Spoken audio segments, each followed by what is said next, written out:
Hello friends, welcome back to my channel. So దోశలు మన south ఇండియాలో చాలా ఫేమస్ కదా.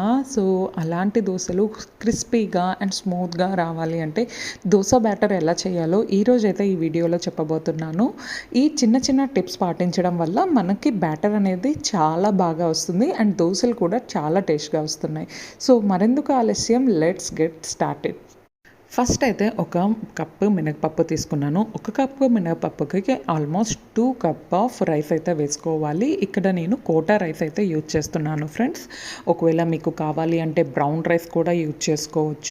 ఒక స్పూన్ శనగపప్పు కూడా వేసుకోవాలి. కొంచెం మెంతులు కూడా వేసుకొని చక్కగా 1, 2, 3 సార్లు వీడియోలో చూపించే విధంగా మనం కడుక్కోవాలి ఫ్రెండ్స్. సో ఇక్కడ నాది కోట బియ్యం కాబట్టి నేనైతే 3 to 4 టైమ్స్ అయితే కడుక్కున్నాను. అదే బ్రౌన్ రైస్ అయితే 2 టైమ్స్ కడుక్కుంటే సరిపోతుంది. సో చక్కగా కడిగేసి మనం ఆల్మోస్ట్ 4 to 5 అవర్స్ మనం నానబెట్టుకుంటే సరిపోతుంది. సో కొందరికి చాలామందికి దోశలు పులువబెట్టినవి ఇష్టం.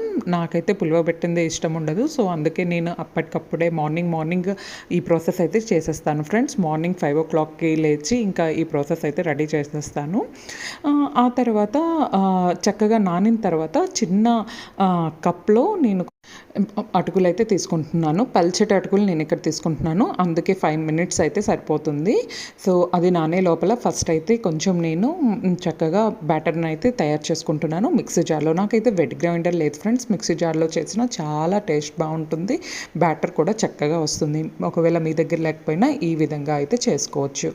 ఆ తర్వాత ఒకవేళ మీ దగ్గర అటుకులు మందంవి ఉంటే ఆల్మోస్ట్ అరగంట మనం నానబెట్టుకుంటే సరిపోతుంది. సో చూసారా, బ్యాటర్ కన్సిస్టెన్సీ అనేది ఈ విధంగా అయితే రావాలి. ఆ తర్వాత ఏదైతే నానబెట్టుకున్న అటుకులు ఉందో నేను సెకండ్ ట్రిప్లో వేసుకుంటున్నాను. ఇంకా అంతే ఫ్రెండ్స్, బ్యాటర్ ఈజ్ రెడీ. చాలా టేస్ట్ బాగుంటుంది. ఒకవేళ మీకు పులియ పెట్టుకోవాలి అని అనుకుంటే క్యాప్ పెట్టేసి నైట్ అంతా ఫ్రెగ్మెంటేషన్కి వదిలేస్తే సరిపోతుంది. అవసరం లేదు, పులియ పెట్టడం అవసరం లేదు అనుకుంటే ఈ విధంగా చేసేసి కొంచెం సాల్ట్ అండ్ వాటర్ వేసేసి దోశలు వేసుకుంటే సరిపోతుంది.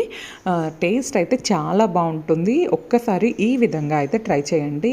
అచ్చం హోటల్ స్టైల్లో వస్తుంది.